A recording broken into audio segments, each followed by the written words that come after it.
my friend. Welcome to the study. It's late tonight, and I'm up in the middle of the night. Is it late for you too? I've got a cup of green tea. It smells so nice, and it's so warm and comforting. And I've got something special for us to play with lots of paper sounds. You can see I have a copy of one of my very favorite books by one of my favorite authors, F. Scott Fitzgerald, The Great Gatsby.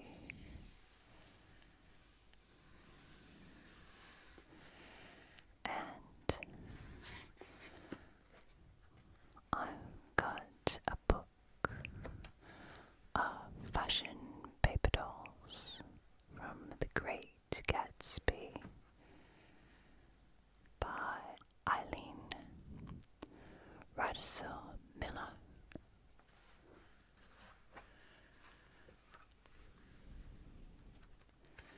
I thought we could look at it and cut out some of, or all of the dolls and put some costumes on them.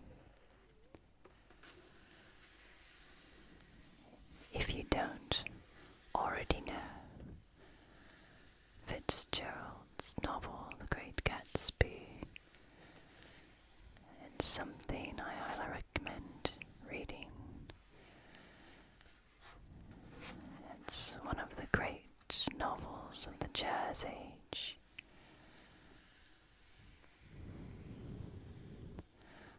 By a truly great American author of the 20s. And it's really, like many of his works, says so many things about American society, culture, and the American mind. When America was just coming into its own after the First World War, before the Great Depression,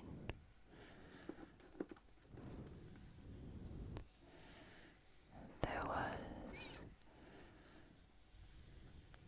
inequality, there were values, there was hope, there were dreams, and it was a giant melting pot, not only of cultures and nationalities coming there to seek a better life, but also of ideals.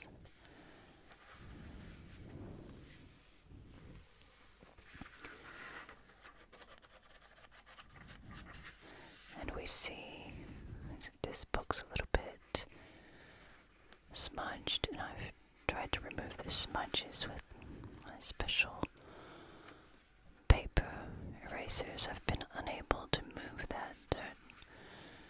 There's a few other things I could try that are liquid, but I don't have the rest of the tools or the resources to make sure that the paper doesn't wrinkle, so I haven't done that.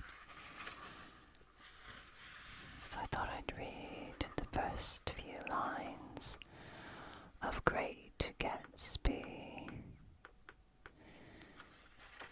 That will be a pleasure for those of you familiar with it, and a bit of an introduction if you don't yet know this book. But you can see Fitzgerald starts right from the very first well-constructed line. In my younger and more vulnerable years, my father gave me some advice that I've been turning over in my mind ever since. Whenever you feel like criticizing anyone, he told me, just remember that all people in this world haven't had the advantages that you've had.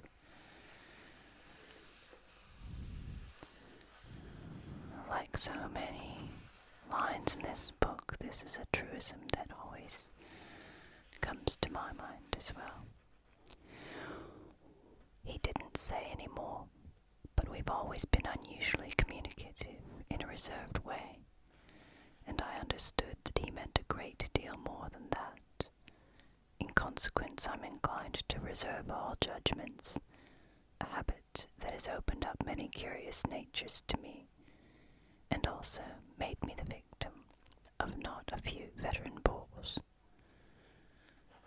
The abnormal mind is quick to detect and attach itself to this quality when it appears in a normal person, and so it came about that in college I was unjustly accused of being a politician because I was privy to the secret griefs of the wild, unknown men. Most of the confidences were unsought. Frequently I feigned sleep, preoccupation, or hostile levity when I realized by some unmistakable sign that an intimate revelation was quivering on the horizon. For the intimate revelations of young men, or at least the terms in which they express them, are usually plagiaristic and marred by obvious suppressions. Reserving judgments is a matter of infinite hope. I'm still a little afraid of missing something if I forget that, as my father snobbishly suggested, and I snobbishly repeat, a sense of the fundamental decencies is parceled out unequally at birth.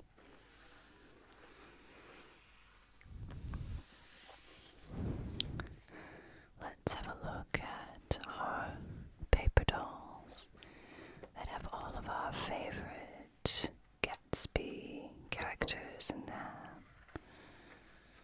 I'll move the tea over so we have plenty of space.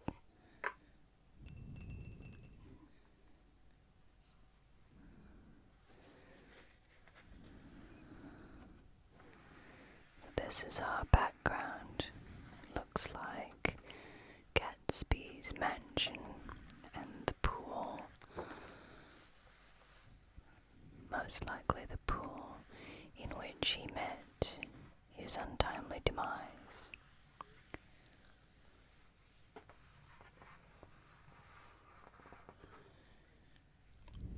And there's Daisy Buchanan, beautiful, wealthy Long Island socialite, married to Tom Buchanan, and the object of Gatsby's affection. It's very smooth, shiny paper, and then we can cut them out and stand them up, which we will do in a little bit, a little bit, a little bit. J. Gatsby, the hero of the novel. I could go on and on about the novel, but I shan't, because I think we're going to just look at paper tonight and enjoy the paper dolls and the sounds. J. Gatsby, handsome, self-made millionaire, obsessed with Daisy, with whom he was in love before the war.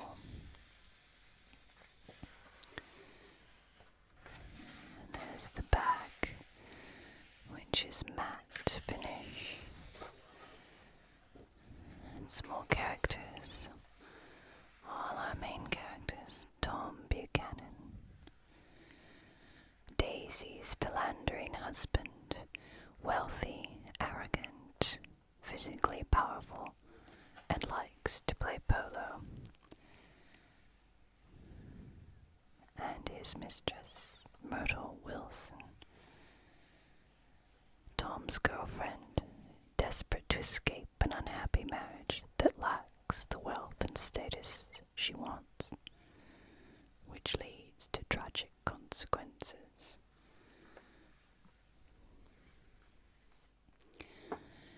Nick Carraway, the one narrating the story. He's Daisy's cousin and Gatsby's less well-off neighbor and best friend. Nick is a bond salesman who takes a house next door to Gatsby's mansion. And Jordan Baker. I don't know why, but I think of all of the characters, all of which are so well developed and telling. Jordan is probably my favorite in the book, though it's very difficult. They all have faults and they all have redeeming qualities. Myrtle, for instance, you almost want to feel some sympathy for her, but it's very difficult because not only has she got designs on a married man, but she's also so terrible to her own husband. But in a way, she's naively so. I think Fitzgerald really draws these quirks of the personality out in as few very well-placed and extremely articulate words as possible. But again, I digress. Jordan Baker is Daisy's friend, a professional golfer, and she's dating Nick. So the book takes place during one summer on Long Island, where all of the wealthy of the East Coast gather. And now we come to the outfits. If you've ever seen the film Great Gatsby, the best one, I think without question, is the 1970s film with Mia Farrow and Robert Redford. It's so well cast and so well acted and is almost exactly like the book. And I absolutely love the cars in it. They've got some marvelous 1920s cars as well. And, of course, the outfits. The 70s was a time when fashion was throwing back a bit to the 20s, the roaring 20s.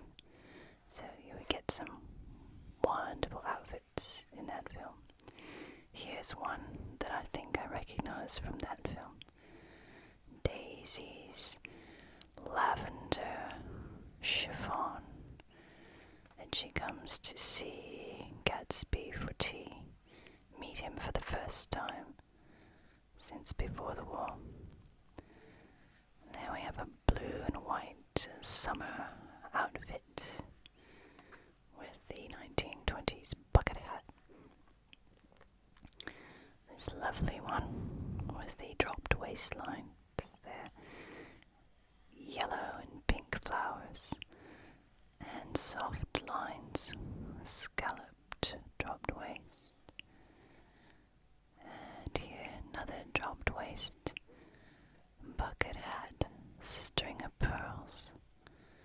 Tom Buchanan gave Daisy a string of pearls, I think for their engagement, and some green chiffon. And a beautiful blue and white lace dress, and a white one with some maybe gardenias there with a big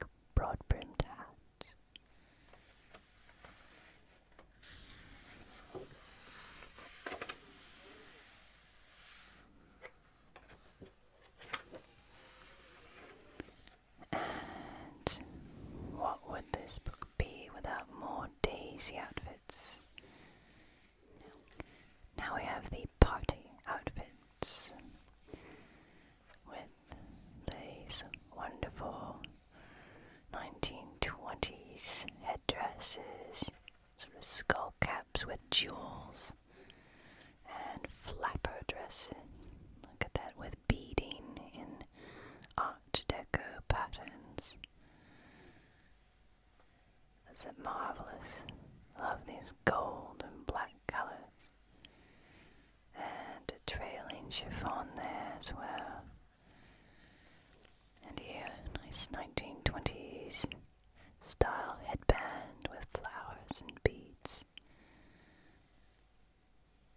And one of those coats from the 20s that gathered at the knees with beaded flapper dress underneath and a pearl headband. I think we shall have fun dressing Daisy. Poor Daisy. You almost feel sorry for her until the end, when you realize she just doesn't lack compassion, she refuses to have it. But when she sees her little daughter and her daughter's crying because her nurse wants to put her in a different dress than the one she wants, and she cries to her mother and says, "Why can't I wear the blue dress?" Or was it pink? I don't know. And Daisy says, "Of course you can, because beautiful little fools can wear whatever they want." And she tells Nick that when her daughter was born, she said, "I hope she grows up to be a little fool, because that's the best thing a woman can be in this world." So you see, Daisy is having some kind of insight into the plight of her position as a society girl and what society expects, and that it's not always the same as what the heart would want. And when you have to compromise, you might as well be a fool, so you don't hurt as much. So we get these little insights throughout the story. There's a nice blue and white flapper dress with some more pearls. Flappy pearls and jeweled chiffon skirt. Almost a style of Lanvin there. Feather boa and jeweled skull cap and headband with feathers. And now we get J. Gatsby. Poor naive man who lives for love, but Nick admires him for being true to himself, at least. Even though in the end he does see where his flaws lie. This nice blue suit. I remember a few years ago, 3 or 5 years ago, not that long, this color blue, this deep but not too dark blue was all the rage in London. Suits. Everyone in London, all the men had these blue suits. Still, you see a few men with blue suits, but that fad didn't last quite as long as the black. The black always comes back. And there's some dinner suits for Gatsby. Double-breasted waistcoat there. Single-breasted with a white tie there.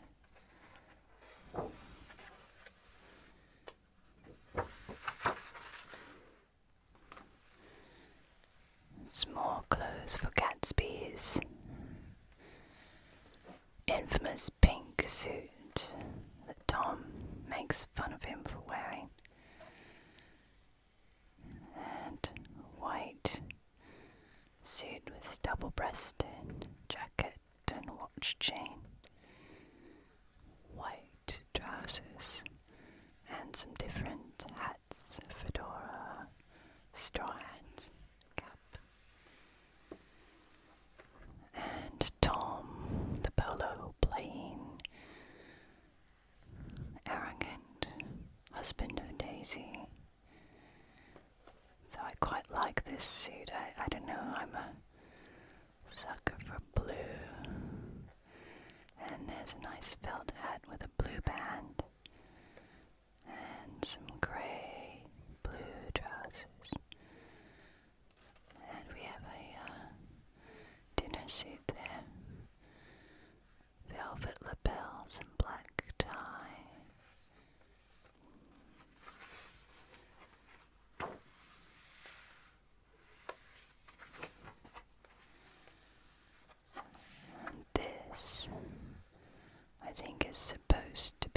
looks rather like a golf,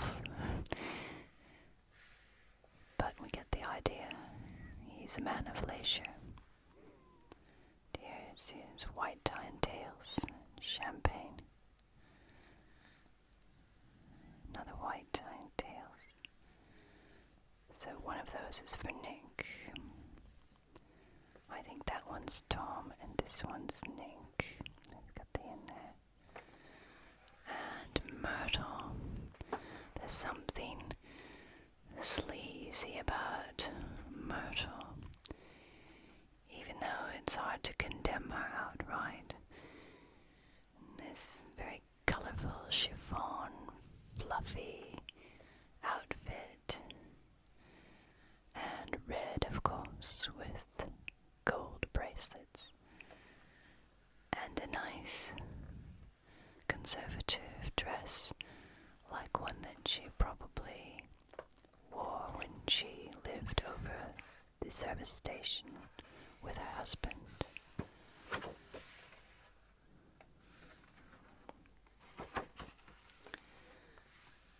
There's Jordan's golf suit and a golf club and flapper dress. Oh, that's beautiful beaded dancing party dress there with a headband and white with a string of pearls and a diamond bracelet. This one's beautiful too, very airy chiffon blue with a dropped waist, jacket and a big flower, possibly a magnolia. And one that I would imagine her in the city in New York with when she went to go see Nick at his work. Nice bucket hat with a feather and a jacket and scarf and a string of pearls and another party dress. Look at that. Gold beads, bracelets, little hat. You can almost hear the beads tapping on each other as she dances. Click, click, click.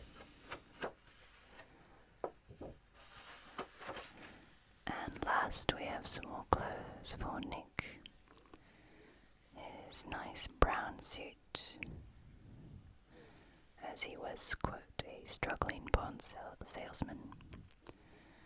His sort of newsy hat, straw hat.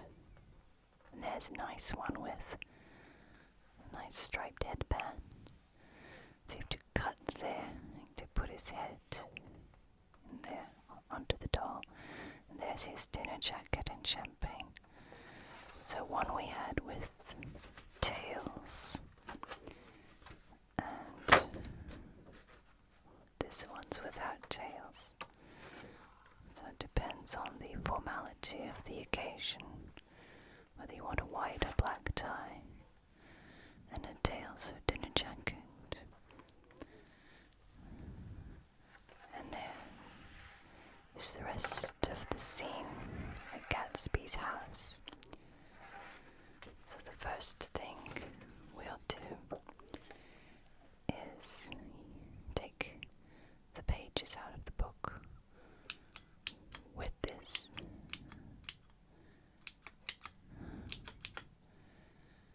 This is very old. I think it used to belong to my grandfather. And when I was a child, I used to play with it. I would pretend it was a dragon with teeth. Do you think it looks like a dragon?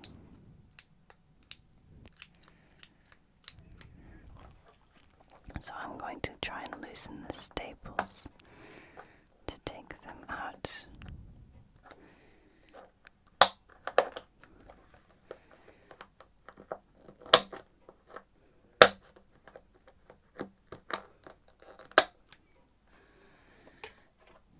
Usually with this thing you pull the staple out from the other side, but I don't want to tear the paper much.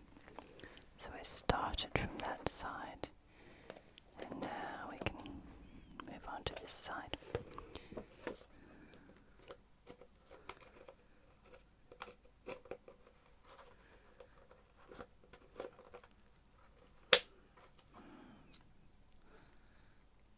There's one. I'll have to dispose of that with care because I don't want to harm any sea creatures. So I try very hard not to have unrecyclable waste if I can help it. It's not always possible, but I do my best. I think any sailor will have seen firsthand what waste ends up in the sea and the toll it can take on the environment and the sea creatures. And I don't want to be part of that. There is our background. Gatsby's house and pool, where everyone was partying and dancing the Charleston before the rain brought them in. Does that sound like rain? I think it sounds like rain. And this fountain, this design, was very prolific in the Art Deco era. It's on many, many products that I can think of, like perfume and fashion. So I'm going to stand that up. I'll just put it over there for now. And we'll cut out the main characters.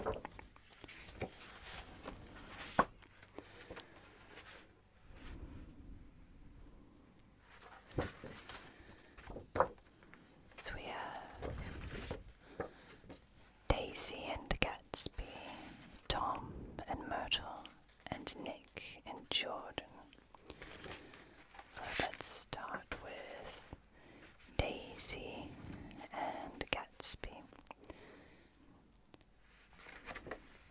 I've got some really big scissors. They are probably not the best to be doing some fine cutting with, but they're the sharpest scissors I have. So probably do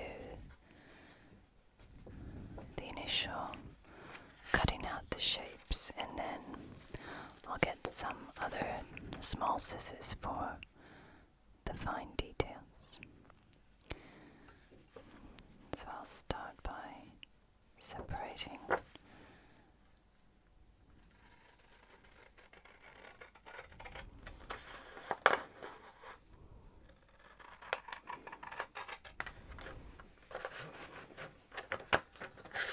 Can you see there's this Art Deco pattern, just really light on the page. It's on all the pages.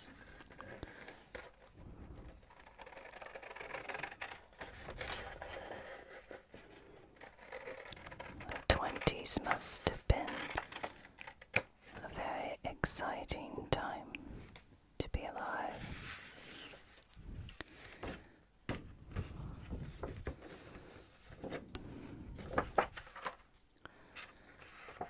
My grandfather was a young man in the 1920s.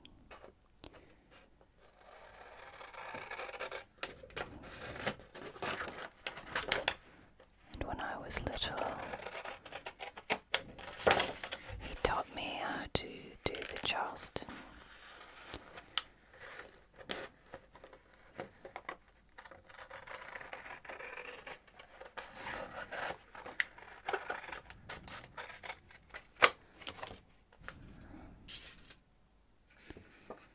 There we have Gatsby and Daisy. I think I'm going to start with Gatsby because he looks quite easy and I don't want to make any mistakes.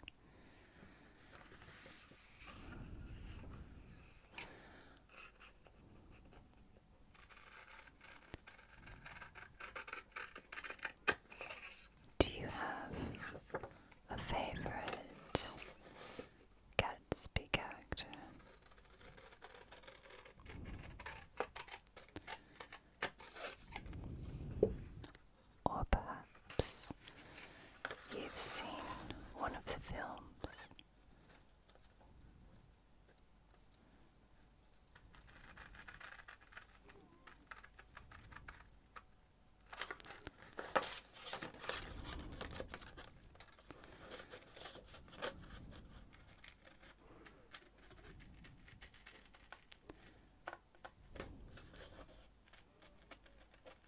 I'm going to do the best I can with these big scissors. Reminds me of when I was a child and I would cut things, and I used to make lots of tiny little things, and my hands were small because I was a child, and all the scissors were so big. So I think I became quite good at cutting small things with big scissors. But that was a long time ago. So I'm hoping I can do a good job now for you. And not bend the figure.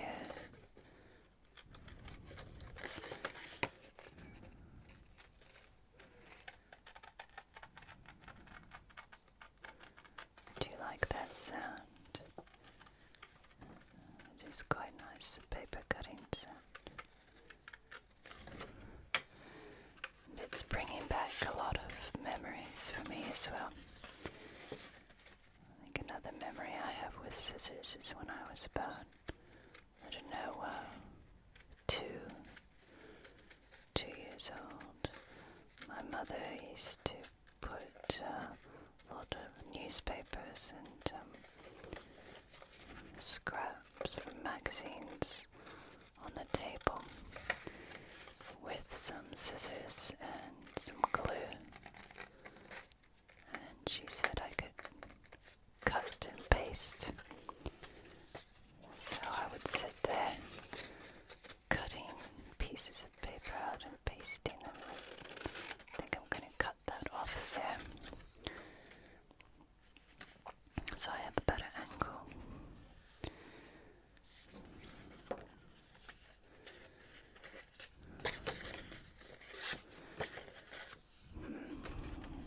It's really hard with my right hand. See if I can get it from there. No, probably not. That one I might do with some small scissors. Yeah, because otherwise I'm going to nick his shoulder with these giant blades here.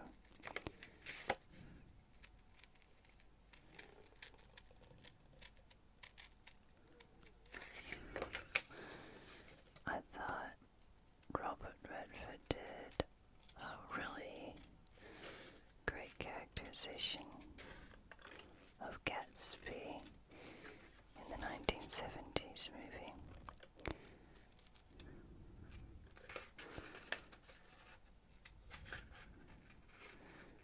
As did, I think, everyone. It was very well cast. So if you read the book first and then saw the movie, you wouldn't have been disappointed. And there's another bit I think I should probably get with the smaller scissors. I'll leave that because we've got to get his shoulders right so that the clothes fit.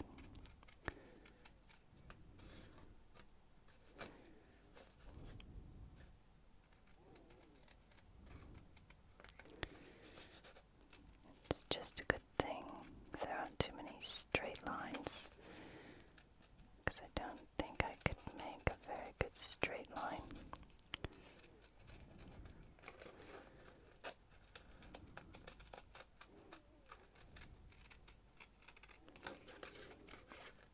But I do like curves.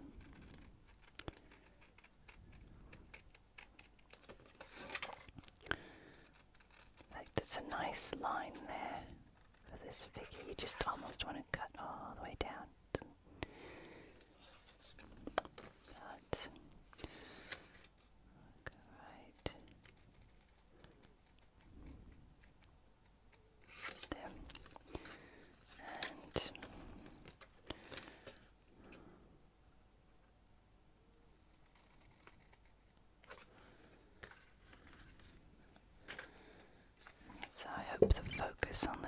is holding, because it doesn't like it very much when I move things around up and down.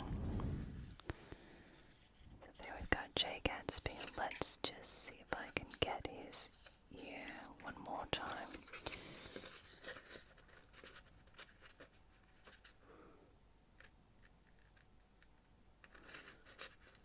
I think I can do it. There we are. And his chin. Chinny chin chin. Sounds like that pig. The three little pigs.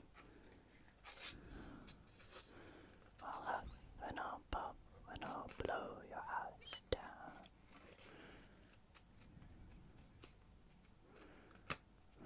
Okay. There's Jay Gatsby. Looking very dapper, even without his clothes. Young, determined, and in love with Daisy. Right. There's the stand.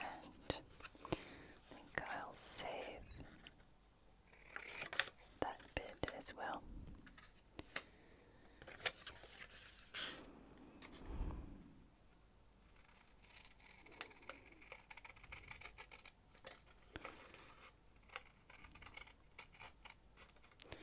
Now it's a good thing there aren't any directions, because I don't think I'm very good at reading them, or following them rather. So we just make up our own directions here. They should be pretty self-explanatory.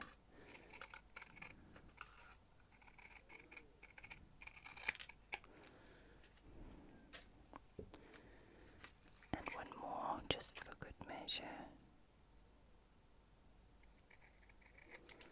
There, from our rainbow, very sharp giant scissors. So this one gets folded like that, and then we cut. I think I'll cut one at a time. The slits there.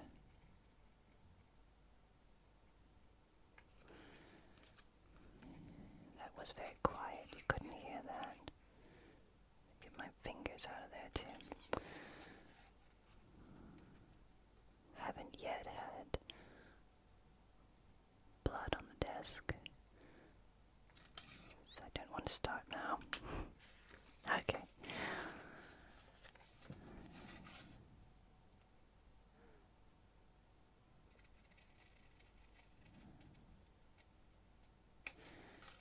And the other pages are slowly sliding down the book.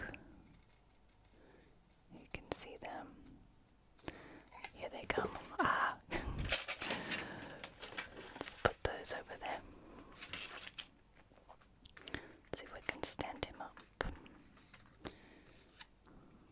And then I'll show you what he looks like standing. And no, I'm not going to use the passive participle there. I prefer the present participle.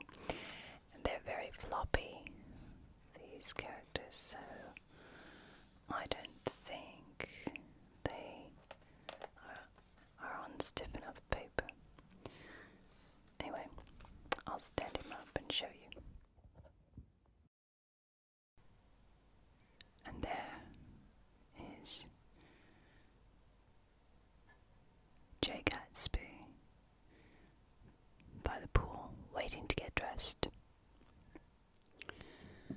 The head's gotten cold, so I've put on a soft wool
style in the 20s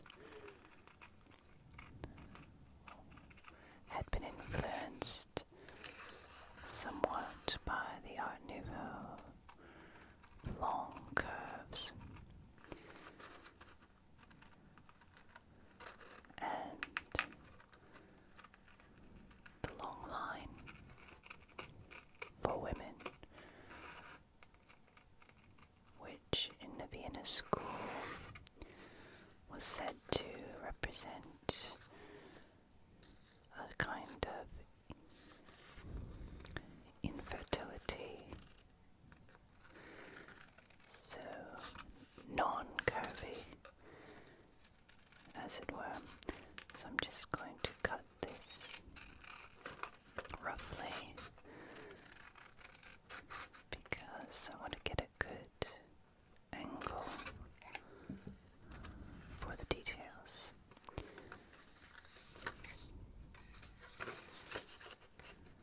I'm using these giant scissors here.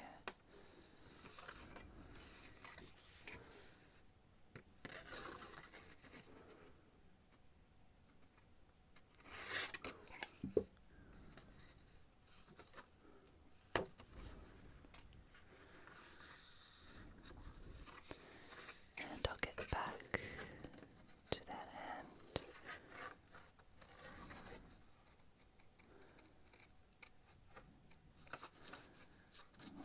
Daisy's standing there as the society girl in her pose.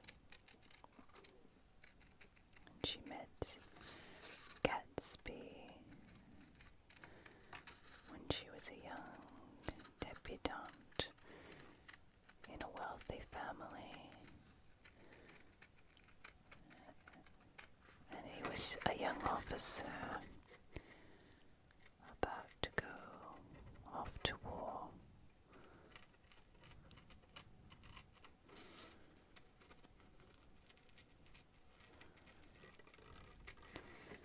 Fell in love with Daisy, and when he came back,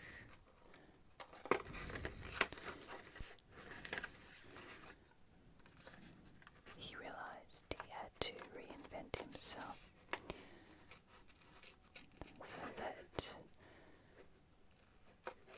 a society girl would not be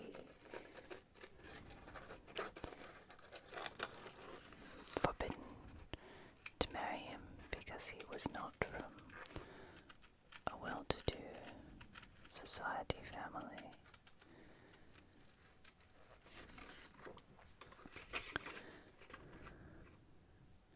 So he spent all of his young post-war years making himself eligible for Daisy.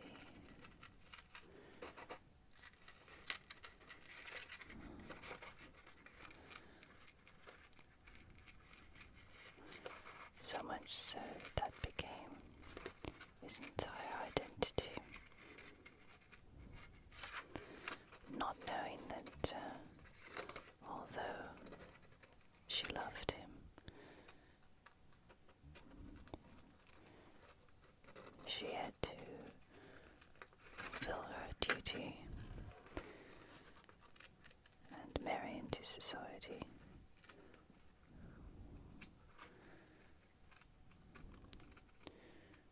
As a young impressionable girl,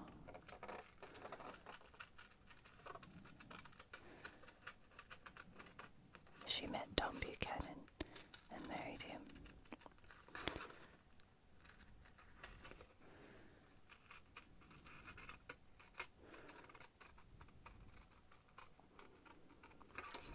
There's a lot of not only the situation but the way the characters play out is the way Fitzgerald paints a picture of society's expectations, its problems,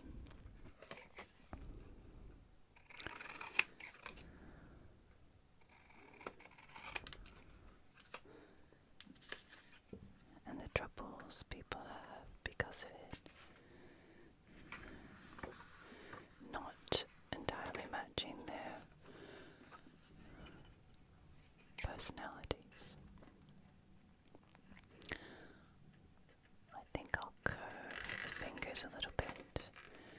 That way they won't get stuck on anything.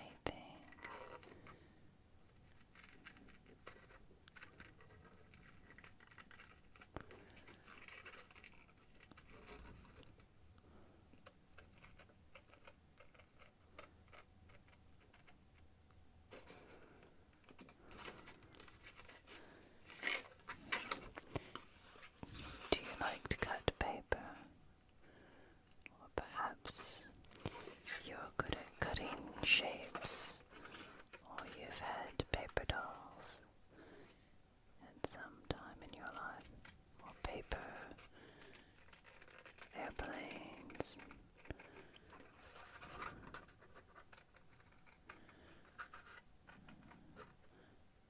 You can do a lot with paper. That's loads of fun. We should probably do more of that here in the study. You can make paper animals, paper houses,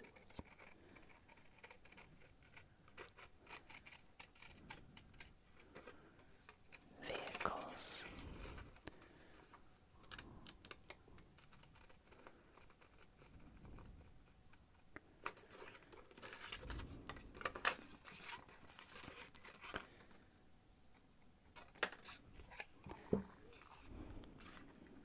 We've almost got Daisy. I just need to do her arm there.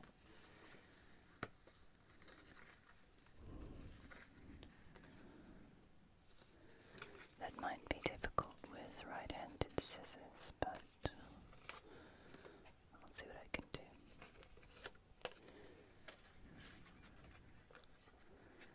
Might need to get the small ones out.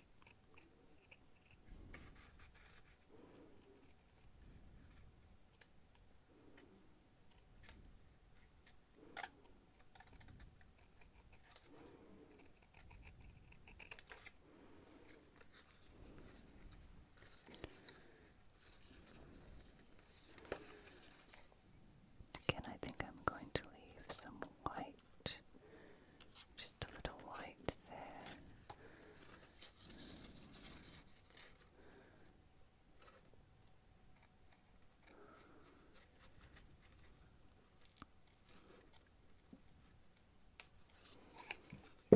There's Daisy, our society girl, and Gatsby's old flame.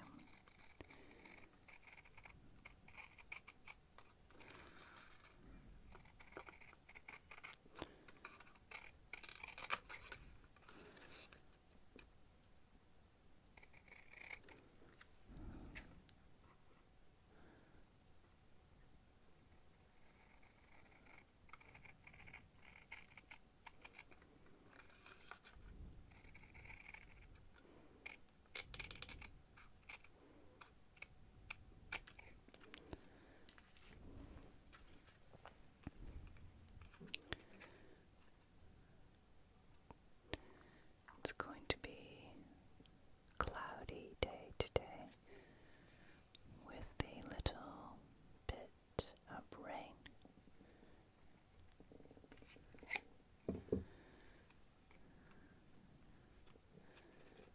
And there we have Daisy's. Oh, I forgot to cut the slots there.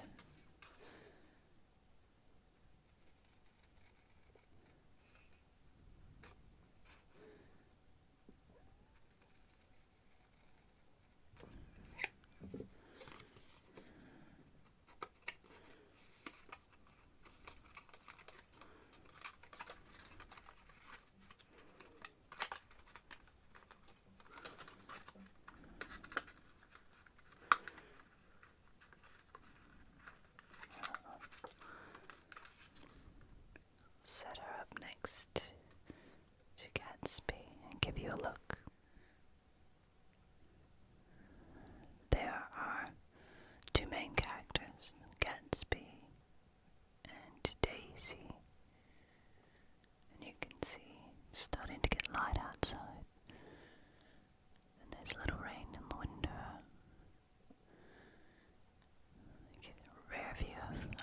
study window.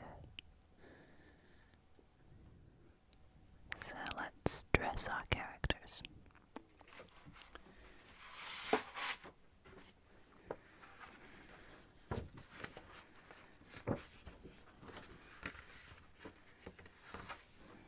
There's Jordan. Look at all of her good clothes there.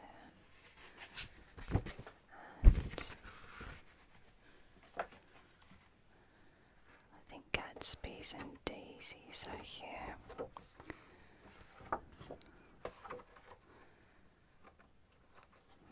Since they're at Gatsby's place, shall we dress them for a daytime party? I would really like to see Gatsby in his pink suit, and we'll give him a white hat. And for Daisy, what shall we pick for Daisy?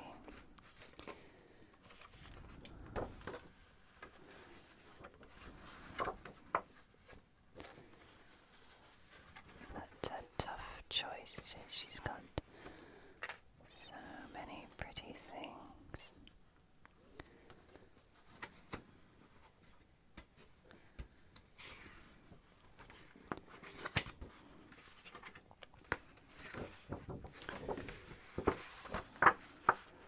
What about this beautiful blue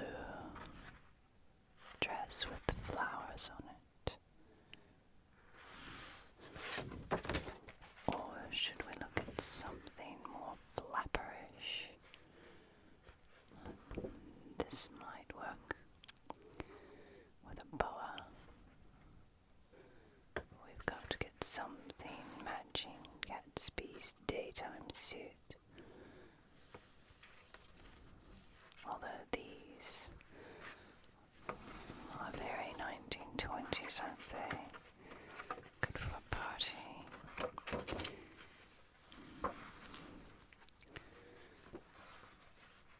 This one is also very nice, and it shows the string of pearls that Tom gave her. This one's also very cute. And that, of course, was when she met Gatsby for tea, but I think it will clash with his pink suit. So I think let's put her in the blue and white summer dress. They're all so pretty. Very hard to decide.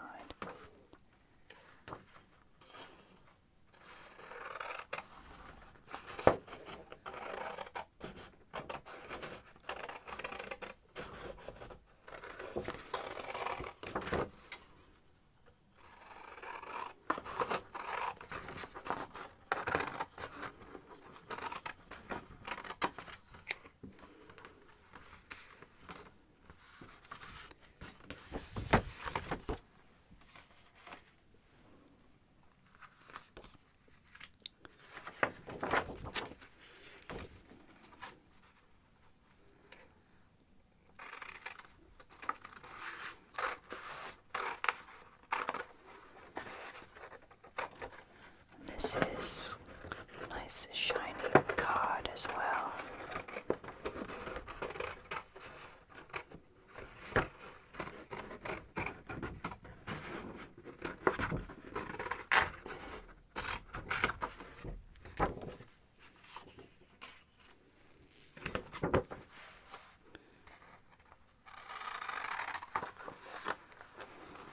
I do love that blue dress there. I'm so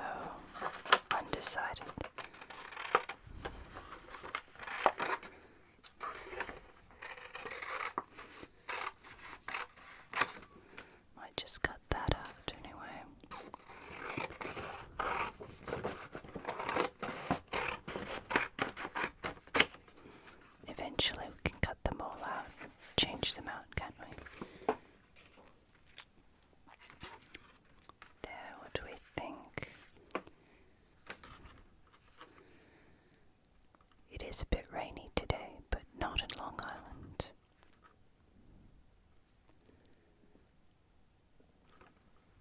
This is very cute. Let's go with that one today. Tough choice. Alright, who shall we dress first? I think let's dress Gatsby first because he looks a bit awkward standing there next to the pool in his underwear.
Personally, I think it takes a bit of courage to wear a pink suit because I know the men could have really made fun of each other.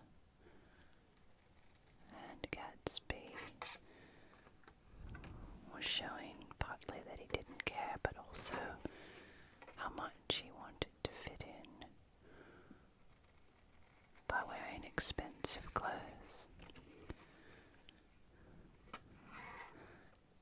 I like the scene in the film where they throw the shirts around through the air and he tells Daisy how every season he has new shirts brought over from Paris.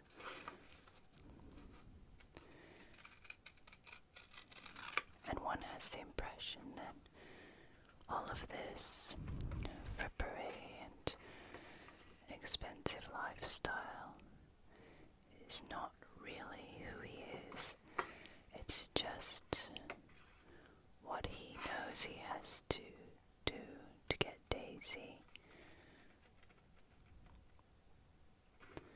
And the lifestyle itself is not that important to him.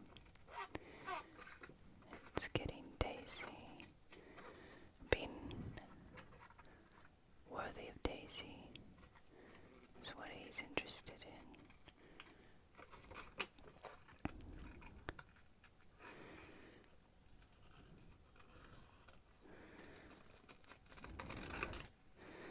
And in the end, it's even hard to muster any admiration for our narrator, Nick Carraway, except that one has to remember the very first lines of the novel, where he did say that he didn't like confidences, that because he had this insight and he didn't judge people, that people took confidence in him. And so Fitzgerald told us right from the start the kind of person he was. Still, as you go through the story, you hope and expect that something will develop differently in his character.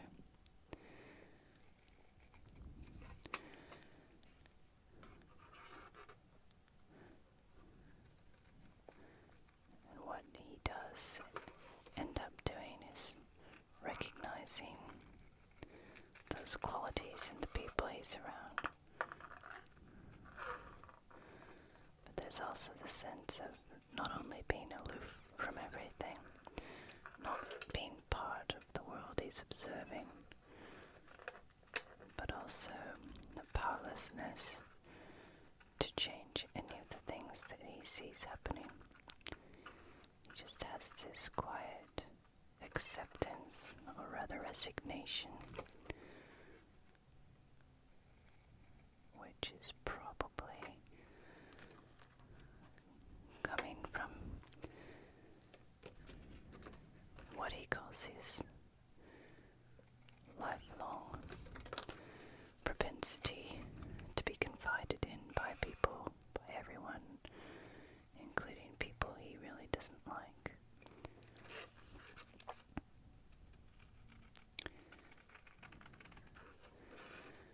And does he end up judging people? That's a question. Or does he just accept things?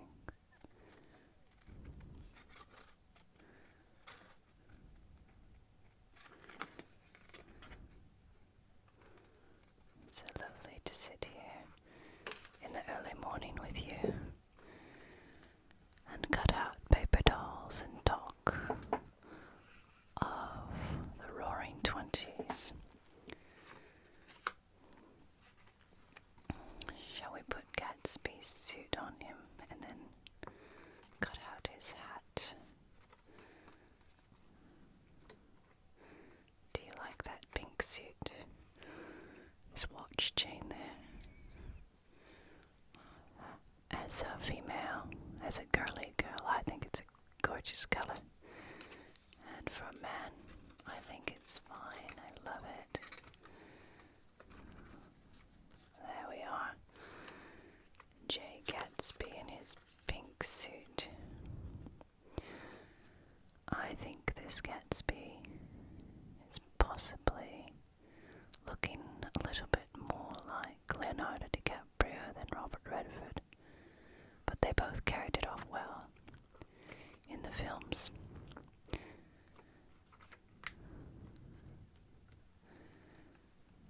Alright, let's put his hat on.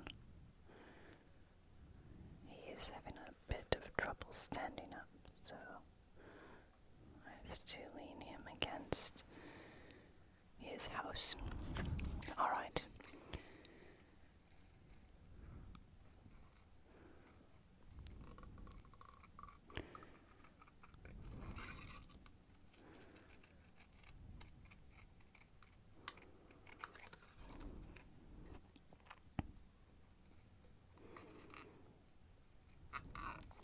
Who would have thought these giant scissors would suffice?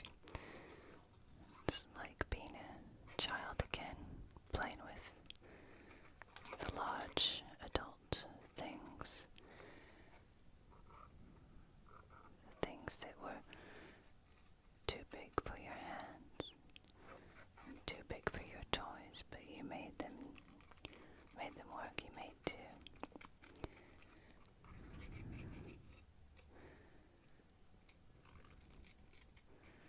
I only hope that as I'm moving this around, that the focus on the camera is holding. Oh, and you can hear people outside dragging their bins out for removal day.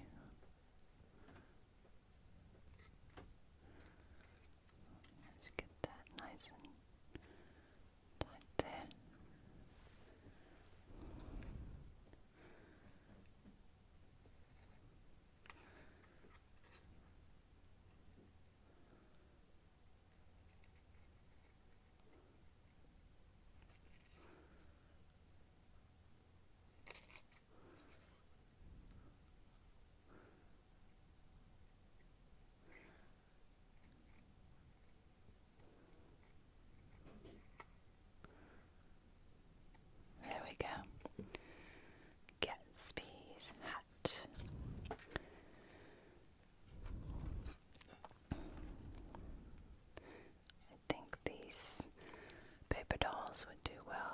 some cardboard backing to help them stand up.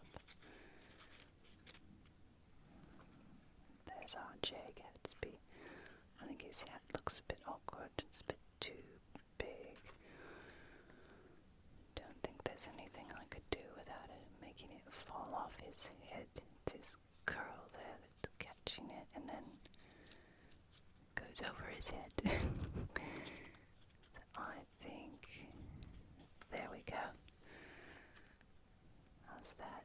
Doesn't want to stay perfectly. Alright, let's get Daisy dressed.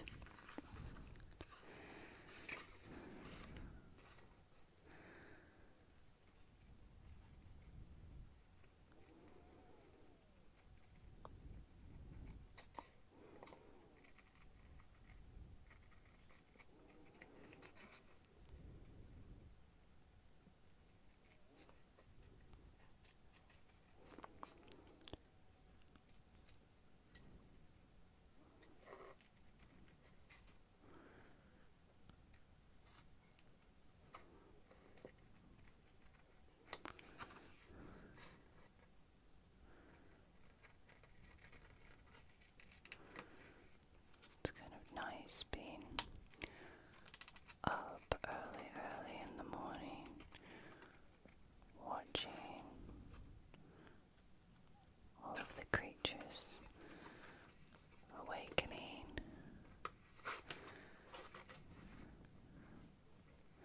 beginning their day from the comfort of the study. Are you up late? Or are you studying or working? Maybe you're relaxing after a long day. Maybe you just need some peace and quiet.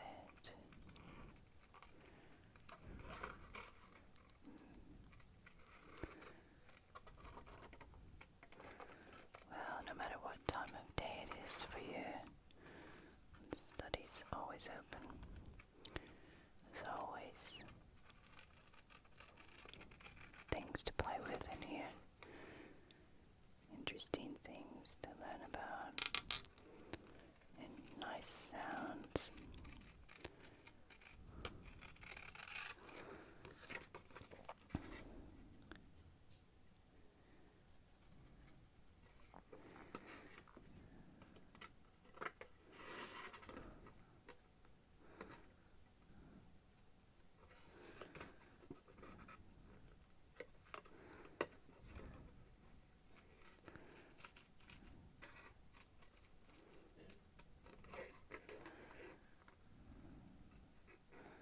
That's a tough one.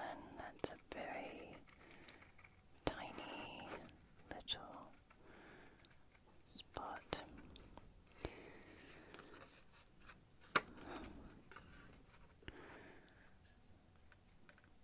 I was hoping I didn't have to get the blade out and do these, because although you can cut very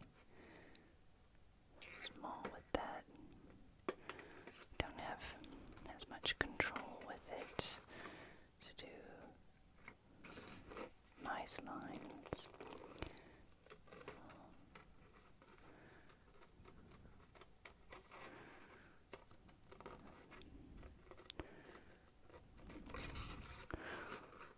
Look at these little angles.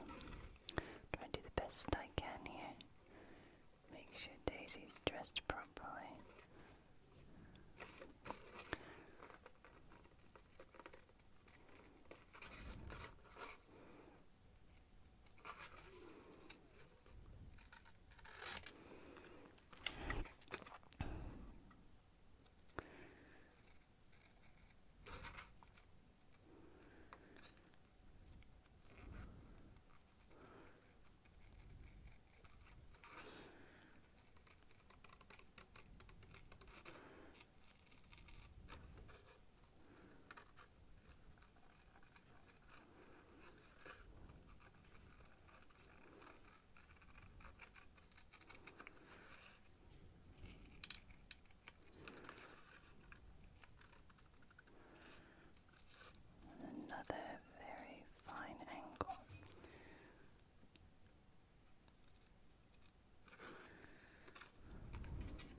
daisies here.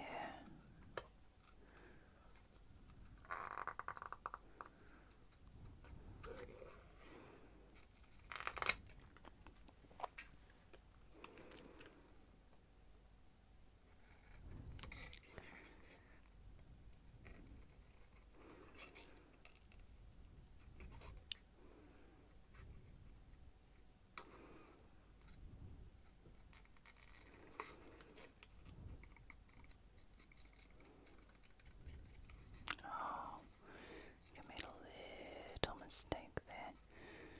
Not too bad.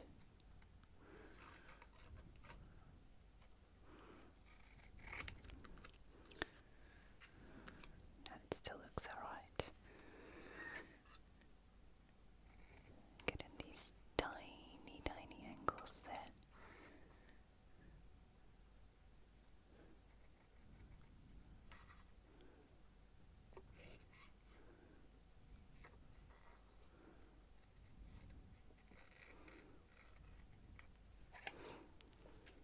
There. Now I'll get the blade for that.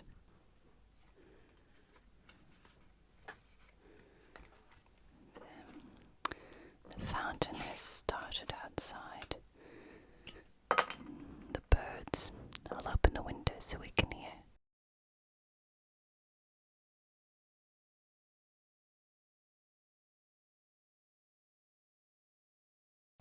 There, you can hear the birds and the fountain.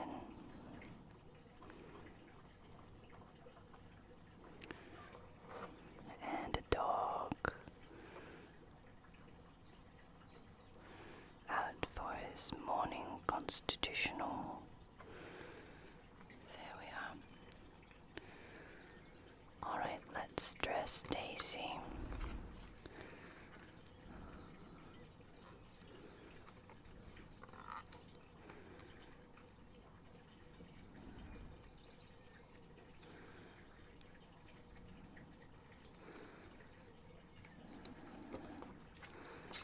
So, madam, we've laid out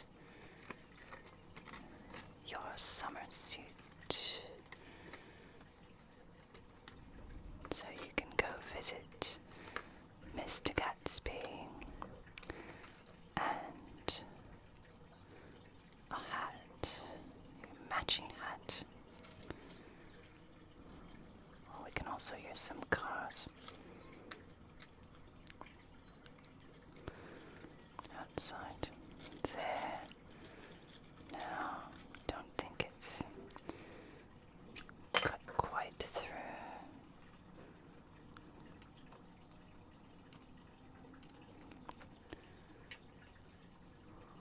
Possibly some farm equipment outside. Lots of birds.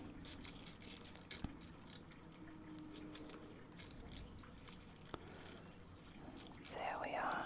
There is Daisy Buchanan. So I'll set her up and give you a view of Daisy and Gatsby at his mansion. Daisy and J. Gatsby. I hope you've enjoyed going back to F. Scott Fitzgerald's 1920s Long Island with me as morning has come. It's been a pleasure to spend this time here with you in the study, my friend. I hope you have a peaceful night, beautiful morning, and a wonderful day. Be good to yourself, be kind to others, and